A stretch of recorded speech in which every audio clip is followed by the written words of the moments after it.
사위가 사업이 망해서 얼굴이 반쪽이 되었다며 기죽지 말고 살으라고 저 몰래 신랑에게 용돈까지 주신 분들이세요.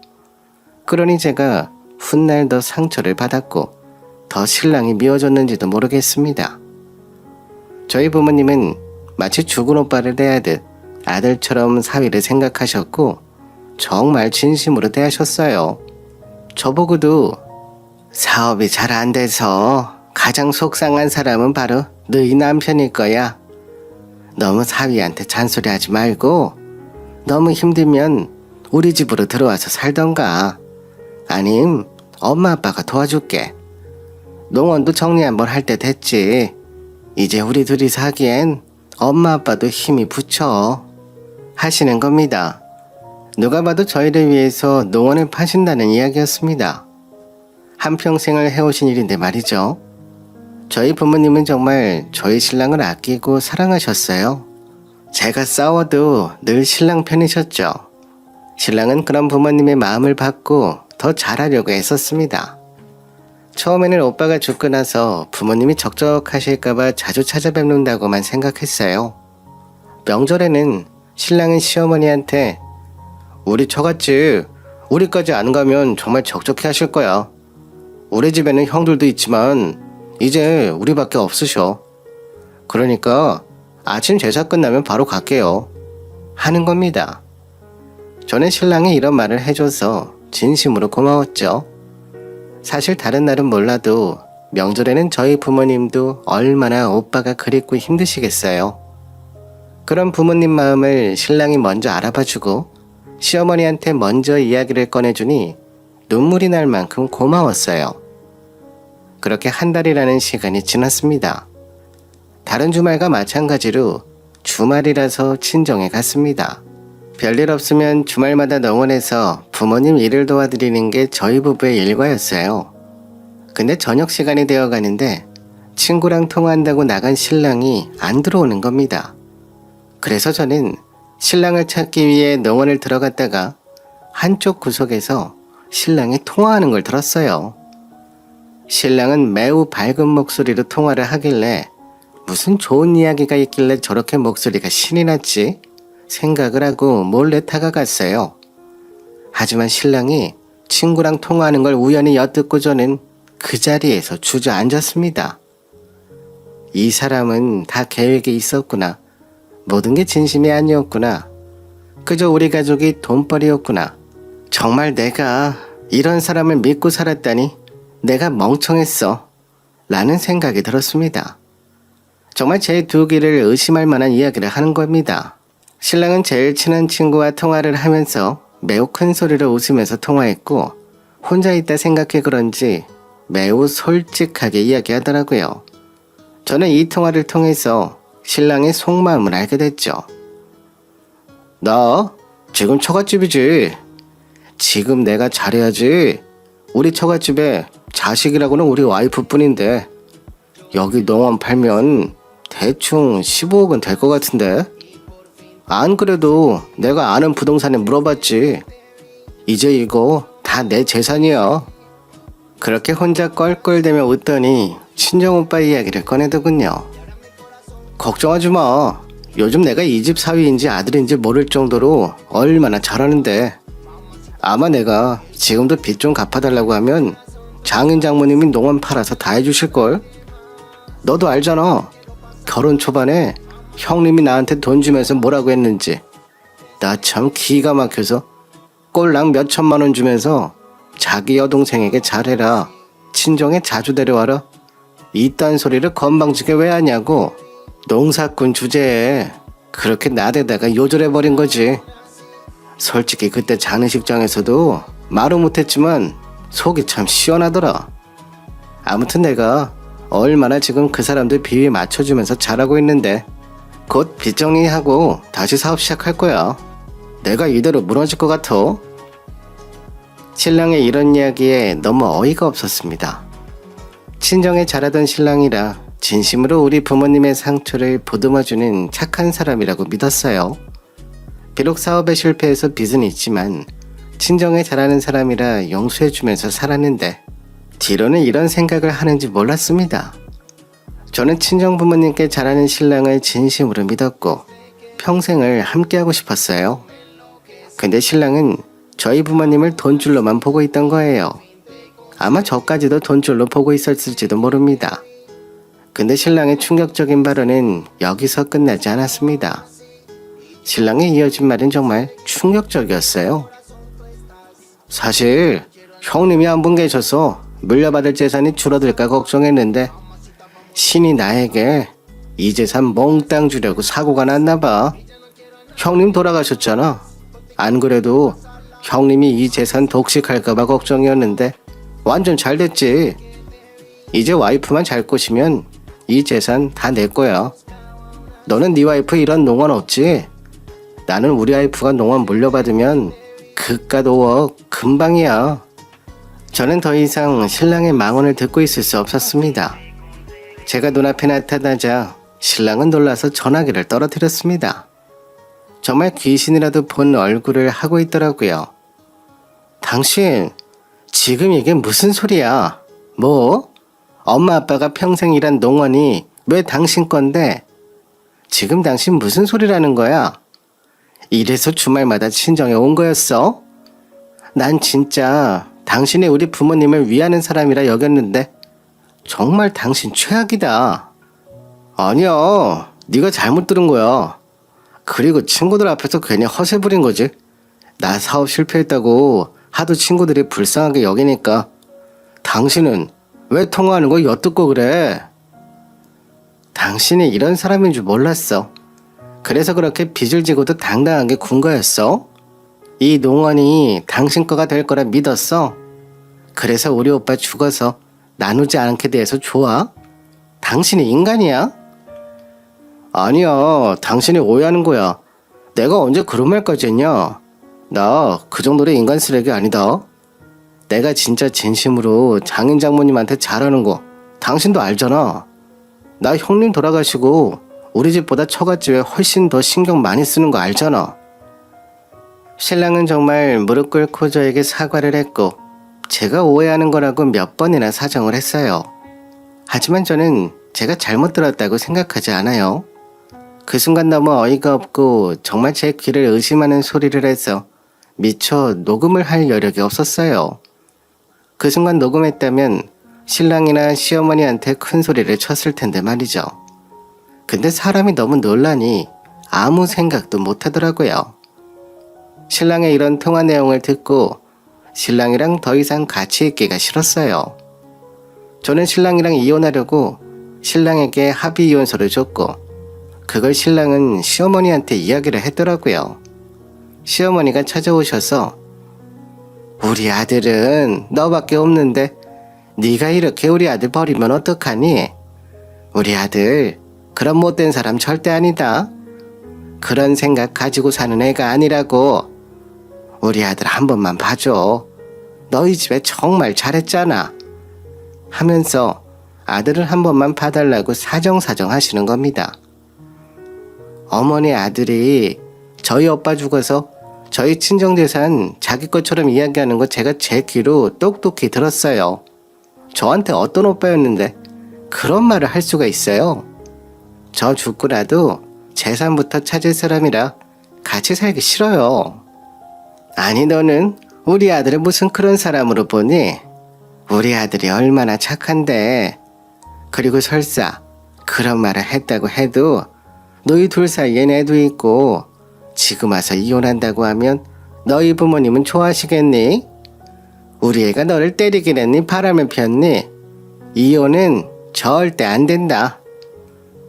사실 시어머니 입장에서 막내 아들이 사고는 다 치고 이제 연봉도 적은 40대 남자가 돼서 재혼도 하기 힘드니 무조건 저랑 끝까지 살게끔 하시려고 한 것 같아요.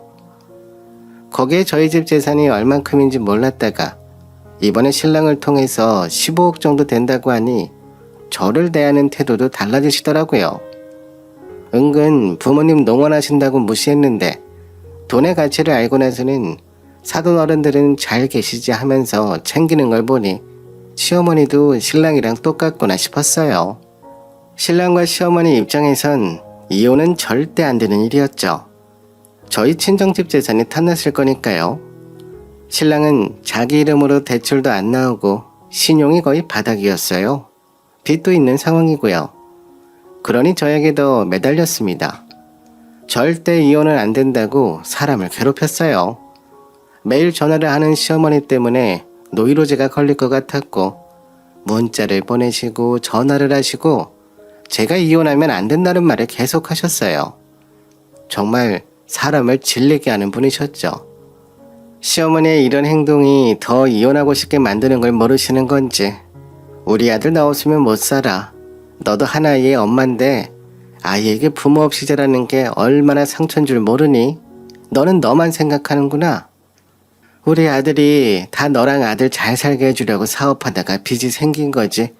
노름하다 생긴 빚이 아니잖니? 하면서 연락을 하셨어요. 신랑이 사람 배신하는 말을 했는데 말뿐이라고 증거가 없다고 발뺌하는 신랑도 그런 신랑이 맞다고 우기는 시어머니도 정말 사람을 지치게 했어요. 솔직히 저는 신랑이 우리 부모님을 찾아뵙는 것도 싫었고 제 손을 잡는 것조차 끔찍했습니다. 같은 공간에서 밥을 먹으면 체할 것 같아서 서로를 위해서 당분간 떨어져 지내자고 했어요. 별거 하면서 서로 시간을 가지는 게 더 좋을 거라 생각한 것 같아요. 이혼하면서 양육권을 가지고 오는 게 합의가 안 된 상황에선 정말 힘들더라고요. 제가 결혼하고 나선 직장 생활한 이력이 없었고 아이를 키우는데 엄마의 생활력이 증빙이 되어야 하고 성격 차이로 이혼하려고 해도 신랑의 합의가 있어야 하는데 신랑은 절대 저랑 이혼할 생각이 없었습니다.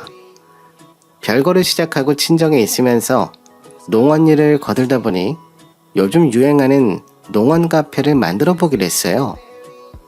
엄마, 아빠가 이 나이에 카페를 하면 잘 될까? 엄마 아빠가 이 나이에 카페를 하면 잘 될까? 새로운 사업한다고 괜히 재산만 잃는 거 아닌지 모르겠구나.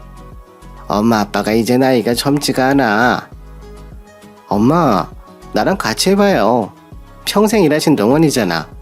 요즘은 이런 농원 카페를 사람들이 차 타고 1시간씩 걸려서 와요. 같이 배워봐요. 나도 일 시작하면서 다시 잘 살고 싶어. 엄마 아빠 우리 같이 해봐요. 부모님도 처음에는 잘 될까 걱정하셨지만 농원 카페를 하는 곳을 찾아다니면서 어떻게 꾸밀지 생각하시고 저랑 같이 카페 리모델링을 시작했어요. 신랑이 이전에 카페를 해봐서 저도 어느 정도 지식이 있었고 저 또한 신랑이랑 있었던 상처를 치유하기 위해 더 일에 빠져들어서 최선을 다해 공사를 하고 카페 오픈 준비를 했습니다. 엄마는 새로 배운 바리스타 공부도 재밌어 하시고 아빠는 농원에 많은 사람들이 찾아오고 꽃도 구매율이 올라가니 좋아하시더라고요. 그러다 보니 두 분이서 웃는 시간이 많아지셨죠. 손님들에 대하면서 농원에 활기를 띠기 시작했어요.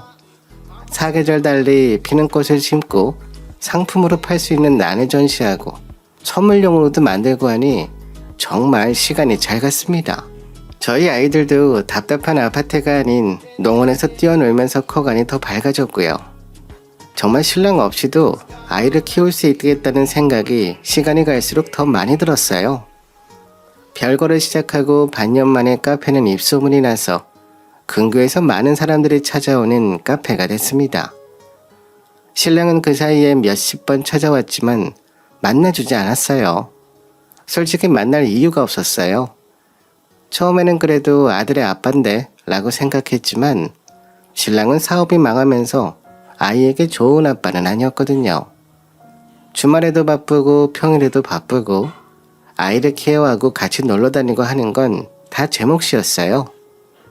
그러다 보니 아이도 아빠를 찾는 일이 없었습니다.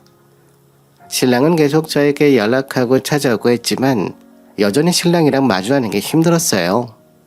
여보, 아직도 내가 미워?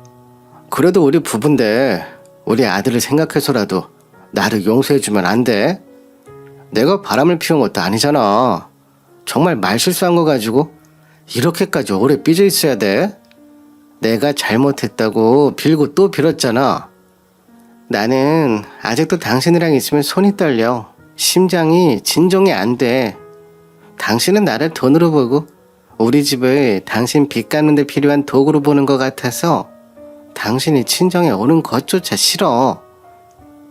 저는 시간이 지나도 그런 말을 했던 신랑을 용서할 수가 없었어요. 신랑에게 들었는지 카페가 어느 정도 매출이 나오자 시어머니가 찾아오셨더라고요. 우리 아들에게 들었다. 너희 친정 부모님 카페가 연매출이 어마어마하다던데. 그럼 우리 아들의 이름으로 된 빚 좀 갚아야지. 어떻게 너는 신랑을 나 몰라라 하니? 어머니, 제가 그 빚을 왜 갚나요? 지금 별거 중인데 이혼을 할지 말지 고민 중인데 왜 제가 그 빚을 갚아줘야 되죠?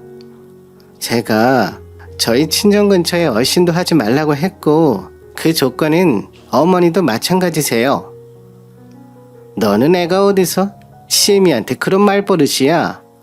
우리 아들이 이해해줘서 친정에 내려와 반년간 살았으면 다 우리 덕인 거지. 당장 연매출의 절반 우리 아들 앞으로 이체하렴. 부부라면 빚도 같이 갚아야지. 당연히 해야 될 일이야. 그리고 자식이 있는데 무슨 이혼이야. 우리 아들이 뭘 그리 잘못했다고? 하면서 큰 소리를 치시는 겁니다. 저는 너무 화가 나서 당장 나가세요.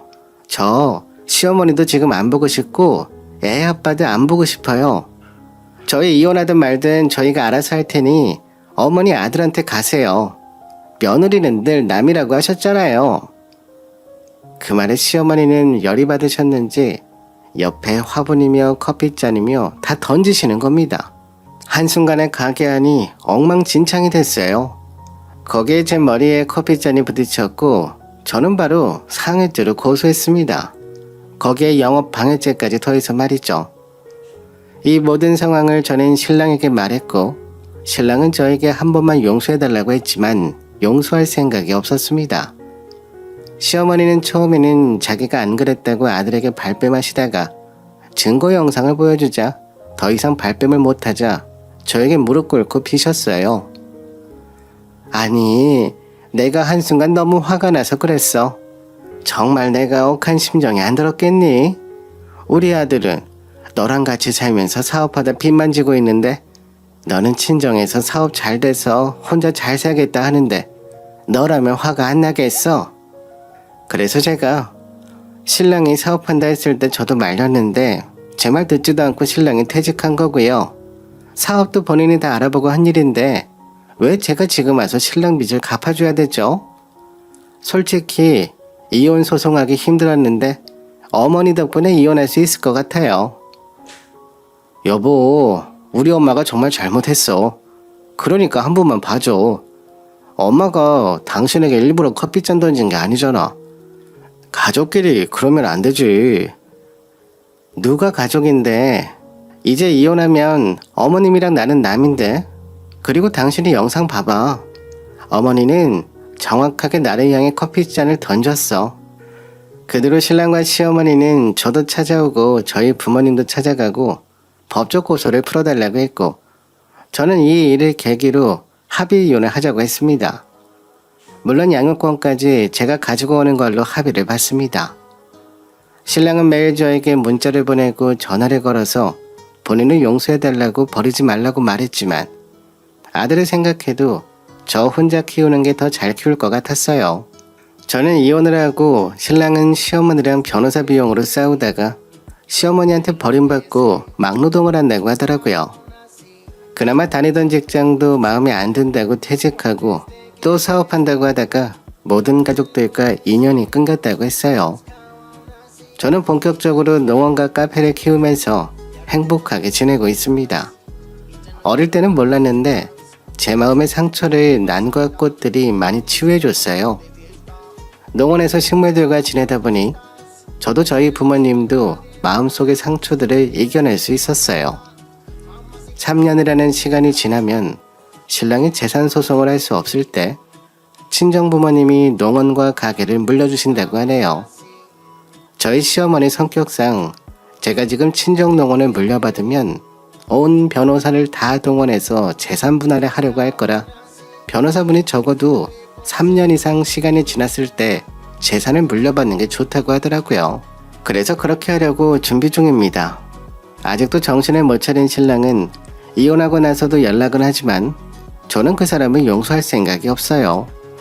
그 사람의 말 한마디에 얼마나 상처를 받았고 사람이라면 절대 해서는 안 될 말을 한 사람을 이해할 수도 평생 용서할 수도 없을 것 같아요.